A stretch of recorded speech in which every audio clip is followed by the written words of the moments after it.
Greetings, everybody. Today, we're going to talk about why investors fail when outsourcing cold calling. So cold calling works great as a lead generation channel. I love it. Been doing it consistently since 2019. I know a lot of investors right now that are crushing it with cold calling, and it's their only marketing channel. So why are those investors succeeding and you may be failing with cold calling? Now, I'm talking about specifically hiring virtual assistants to do your cold calling. A lot of investors find that whenever they're cold calling themselves, they can do a great job. However, it doesn't really translate whenever they bring other people on board to do the cold calling for them. So let's talk about why that may be an issue. Here are a few common cold calling problems. So a lot of investors may interview and they say, man, that interview went great. The cold caller was amazing. They hit it off. They really like them. But as soon as they start dialing, they start underperforming. That's a big issue.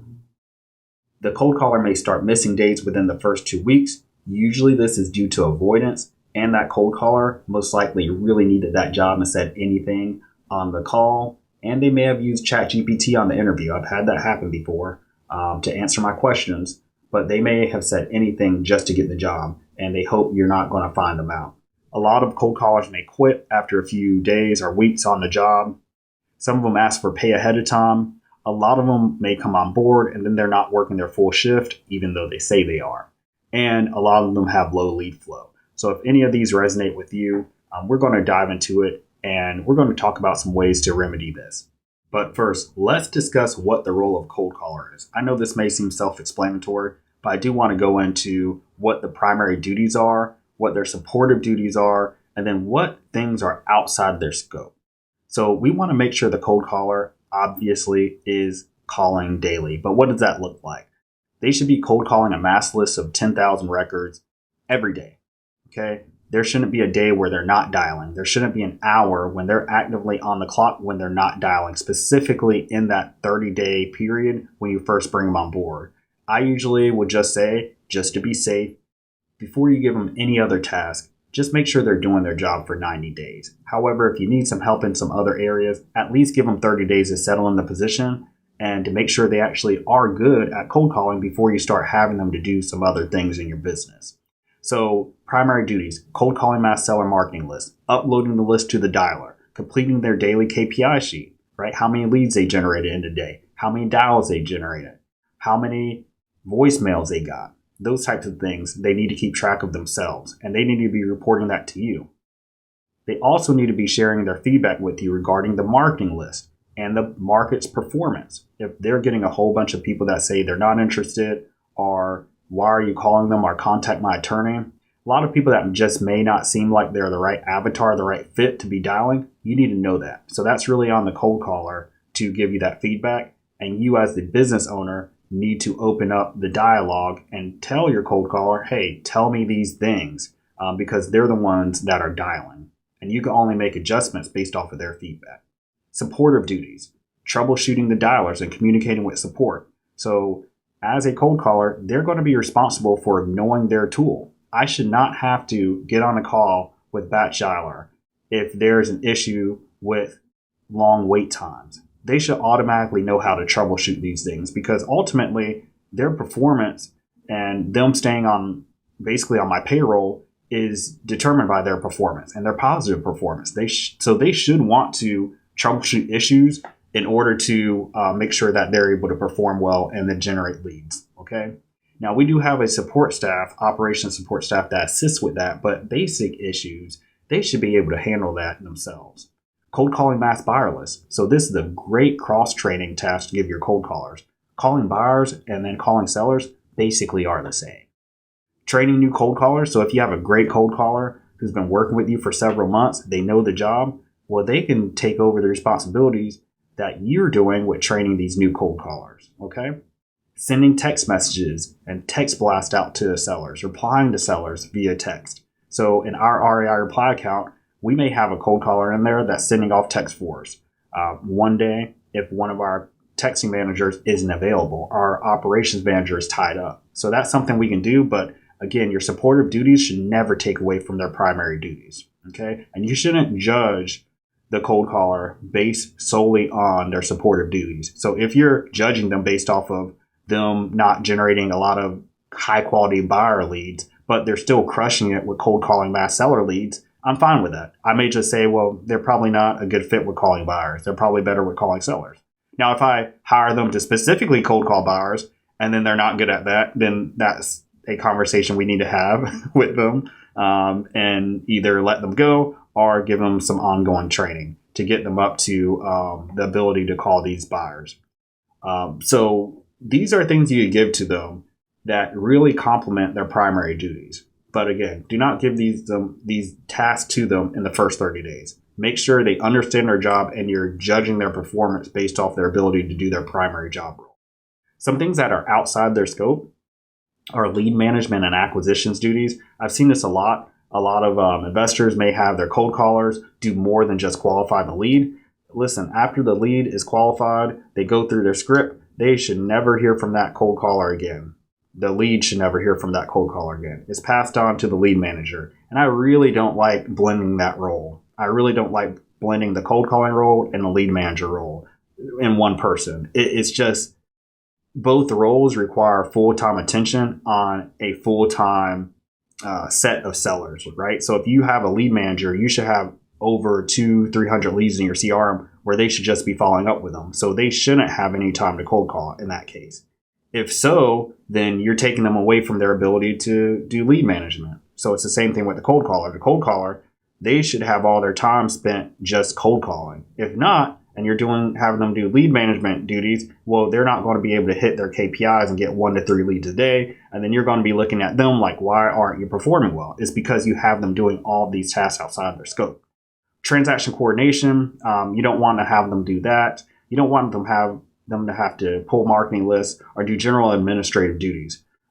This last one, the administrative duties, I've seen a lot of investors give cold callers these general tasks to do, and then they're wondering why they don't have any leads, and they're having their cold callers do like send emails, post properties on Craigslist or Zillow, like do all these other things like format Excel documents, organize a CRM. It's crazy. Like and then they wonder why they don't have any leads. The cold caller needs to be sitting in their seat for 8 hours out of the day in order to have the best opportunity just to get 1 to 3 leads a day. Now we're going to go into who's to blame when something goes wrong. Because the thing is, I've seen a lot of investors blame everything on the cold caller. Some investors may blame themselves too much too, right? So I'm going to talk about who's to blame when things go wrong, or what responsibility more specifically is for each individual, right? So who's the responsible party for each of these categories here? So let's get into it. So your cold caller, they're responsible for competency, knowing how to dial. You're not going to hire anybody that does not know how to dial, does not know how to call homeowners. You don't need to do that. You don't need to train people from scratch. So they need to be competent on how to dial. Maybe not on your specific dialer, because there are a lot of dialers out there and there's no way they can learn every one. That's why I use Batch Dialer, which is one of the most popular dialers, and it's just really intuitive and easy to use. It's a great dialer for virtual assistants. So they need to be competent when you hire them. They need to be in that seat, right, for 8 hours out of the day, and then have a set number of dials that they're dialing. So if they're in the seat for 8 hours, they should be getting anywhere from 800 to 11 dials in Batch Dialer. I know with Ready Mode, maybe around 1,800 dials. 5.9, if you're using that one, 1,800 to like 2,500 dials. You need to determine, based off of your dialer, how many leads it takes on average, how many dials it takes on average, rather, to get 1, 2, or 3 leads. And then that's your benchmark, okay? So for us, it's about 800 to 1,100 dials in Batch Dialer to get 1 to 2 leads a day, okay? The cold caller is also responsible for attendance. It's not very hard. Just show up. Check in with us, show up. The investor, you as the investor, you're responsible for the onboarding process. So you're responsible for making sure the experience is great and that cold caller feels like they're actually part of a company, not like you just hire them and then it's crickets. You don't want that. That does not instill a lot of faith and trust in your cold caller that you're going to, 1, be able to pay them. 2, they're going to have direction whenever they have issues or whenever they come across maybe the list isn't performing well. they're not going to have faith in you if you don't have an onboarding process or ongoing training and technical support. My team, my staff, they have ongoing training. Some of them have daily training. Some of them is weekly. We check in, but all of them have that technical support and that direct messaging support through Slack. So they can get in touch with myself or the support staff mainly at any time during their working day, and they'll respond back immediately. Okay. That, and also hiring selection. So you're responsible for making the good hire. So you don't just want to hire based off of if they have a great English accent or they said the right things on the call. You want to hire for competency. And we're going to talk about that in the next slide. Also, external factors, guys. So there are some factors that are out of your control. You could control market selection, but if you're in a market that was performing great one month and then the next couple months it's not performing well, that's really not on you, but it's on you to change the market at some point. But I did put that in external factors. If the dialer's buggy, now again, this is on you to change the dialer if it's not performing well and there's just too many issues with your cold callers dialing on it. That's the main reason why I switched from ZenCall to batch dialer. So I use ZenCall. It's called Ready Mode now. I used that one for years before I switched to batch dialer. I tried a few in between like Mojo, Call Tools, 5.9. I've tried several other dialers before I've landed right now as of summer of 2025 on batch dialer. And it's been like that for a couple of years now. And I don't see that changing. Okay, so lead quality as well. So this is about 50-50. It could be on the cold caller, but if they're competent, then you can't really blame them on the lead quality, especially if you're dialing somewhere like New Jersey or anywhere in California that's really pricey. You can't blame them for the lead quality. If they're generating leads, but the lead wants $800,000 for their house, and the median sale prices in the market are $1.5 million, guys, you have to be reasonable with the cold caller, because you may say, I need to get that house at $400,000, and the seller's not budging he's not budging from $800,000. So at that point, it's not on the cold caller. All right, now let's talk about what right looks like. Screening for the right fit. So you do not want to hire somebody who's an introvert to do an extrovert's job. I think we can all agree on that. So if I'm an introvert, which I am, why in the world are you going to hire me or somebody like me to cold call homeowners for you? They could do it, and some people really want the work and they'll grit through it, but they're not going to be a natural fit. They're not going to be enthusiastic about doing that job. They're going to be the one that's avoiding the work. They're going to be the one that's saying, oh, I can't come in today because my aunt or uncle or niece died. Right? I can't tell you how many Filipinos I've heard or virtual assistants I've heard that said their grandma died within the first 2 weeks of us hiring. So like you just had this major family death that you didn't see coming at all, and you didn't want to mention on the interview, and it just happened 2 weeks after we hired you. I don't believe it. I think they're lying. So I didn't look at those people's personality types because I just started doing this maybe about 3 years ago, where I started screening for the personality type. But I can bet every cold caller that did not work out with me before was most likely an introvert. And if they were an extrovert, they just were probably too young. But you're going to have a lot better of a time with these people if you bring them on and they're just naturally extroverted. It just makes sense, guys. So we're eliminating 50% of the personality types, 50% of the people that really aren't great fits for this position.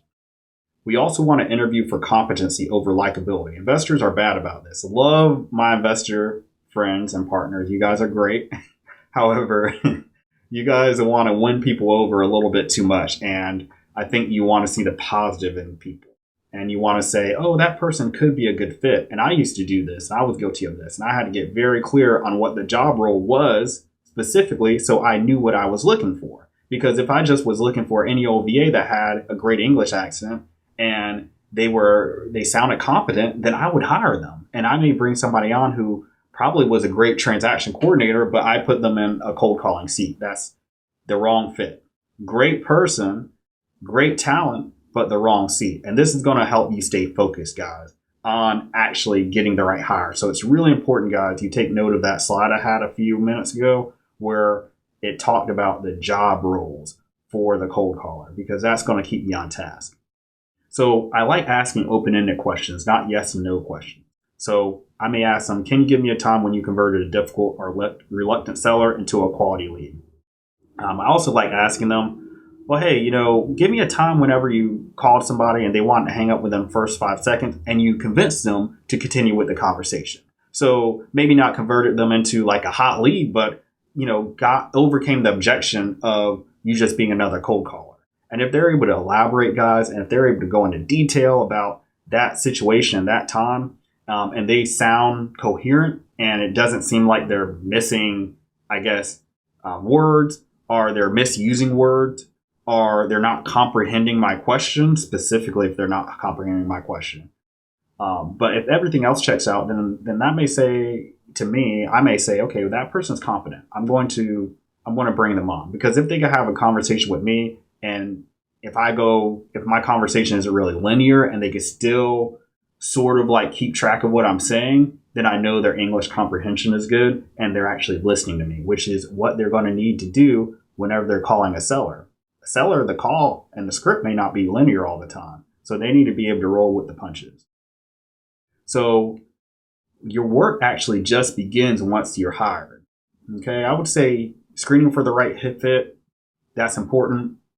Interviewing for competency, but making sure they stick and you didn't waste your time finding the right fit, or you didn't waste your time really, getting a great talent and then that talent going off to another company because you didn't have a good onboarding process. This is really important. That's why your work begins when they're hired. So a lot of investors just want to leave the cold caller to their own devices. They just want to say, okay, they're a great cold caller. They're a great person. They may be extremely responsible, but they just leave them to their own devices. Even if they're a great employee, no employee, especially if they're extroverted, wants to just be on their own island and dialing without any direction. They need to have direction. Okay, guys? A lot of investors, I think they don't realize that this falls on them and why the cold caller may leave after the first 30 days. I've seen a lot of investors blame it on the cold caller, when in actuality, they need to place a blame on themselves for not having an onboarding process. And this is even more important if you are hiring somebody and you're working a 9-to-5 job. If you're not able to text message or communicate with that cold caller via DM every hour, or check your Slack or check your WhatsApp and see if they have any questions for you every hour, and you only can get to them maybe on your lunch and after work, well, that person may be sitting in that seat confused about what to do. Their list may be bad. They may have an issue with their dialer and they're not able to reach you. Imagine how isolating that may feel for them as an employee. Think about when you were an employee and if you were in a situation where you just had no direction. You didn't know if you were doing the job wrong or right. You didn't know if the employer was going to pull the plug on you because you haven't heard from them. You're like, okay, I guess my job isn't important because he's not coming here to at least lecture me or tell me I'm doing the job wrong. If he's completely ignoring me, then that may send signals to your cold caller that you may not be that invested to them, and they may start looking for other jobs, or they may be working other jobs while you have them hired. So again, some may stick around because their personality type or they're autonomous. So if you find somebody who's great, it doesn't matter how great of an employee they are, guys. It doesn't matter how competent they are. If they manage 100 cold callers before and they just want to cold call now and they don't want to supervise people, I don't care how great they are as a person, employee. They're going to have some direction and they're going to have a specific onboarding process that every one of our virtual assistants go through whenever they come into our company. All right, guys. So that's going to conclude this training in this video. Hope you guys like this video. Best of luck investing. Stay persistent. That's the most important thing. When it comes to cold calling, whether you're doing it yourself or hiring a virtual assistant, you have to stay persistent. You have to generate leads every day. All right, guys. I'll see you in the next video.